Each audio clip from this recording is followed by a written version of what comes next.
I think you said earlier that documentaries are kind of, this is their time right now. Why do you think now so?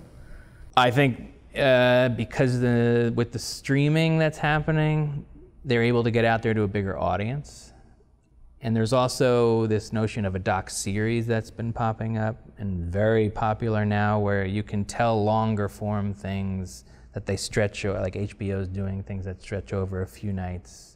I know Netflix and other streamers are doing things they're calling doc series, where it's like 4 to 6 episodes of certain subjects. But I do think that reality these days is somewhat more interesting than what fiction can even dream up. I mean, there's so many cool things happening in the world that you kind of have to put a magnifying glass on it and really examine it. And to me, we're living in such an amazing time where there's all these compelling things every day. And you know, there's a certain thing that you don't want to really chase a headline because it'll be irrelevant tomorrow.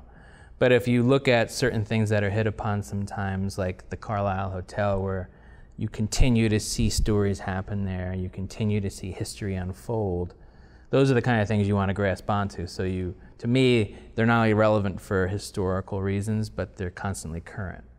So that's why I feel like a film like this, something will happen with the streamers and how accessible it will be to everyone eventually, besides the pockets that the theaters are appealing to audience-wise, because I just feel like, you know, it's always going to be in the news in a sense. There's always going to be something that occurs there, and that's just the magic of the place. So that's why I feel like a film like this will appeal and be popular. Similar with Bergdorf's that happened. I think there's this fashion hunger out there. People just can't get enough of it. And when that film came out in 2013, I think it was at the height. I feel like it's fallen off a little bit, but and people are kind of getting oversaturated with it. But I don't know, docs to me, I mean, they're selling. So I know there's a marketplace for them, and they're selling at a decent enough level where you can continue making them. And I think that's exciting for any filmmaker, to continue just telling your story, and to, you know, if you have bidders on your content, you can't be in a better spot because you continue to do what you do. So I feel like that golden period is, you know, you never know, you can't really recognize it when it's happening. But I think when we look back on this decade, I would say from 2010 to probably 2020, we'll be like, wow, that was an amazing moment where we were telling amazing stories.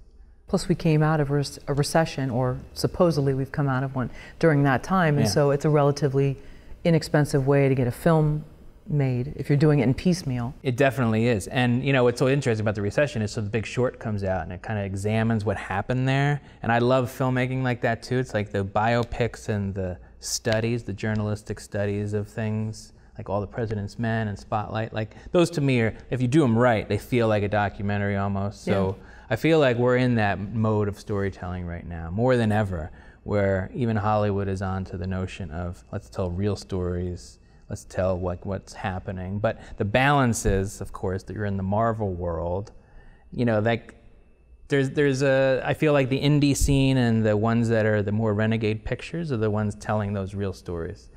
But they're balanced well with this whole Marvel universe and Star Wars, where it's this imaginative fiction and sci-fi, etc., where we're really getting a great blend. And I feel like, you know, as I said, when we look back on it, we'll be like, wow, that was a really great moment. A lot of people bemoan the 70s are over and that storytelling is not happening anymore, or, you know, I think it was 66 to 76 people look at, and the 80s had all those comedies, right?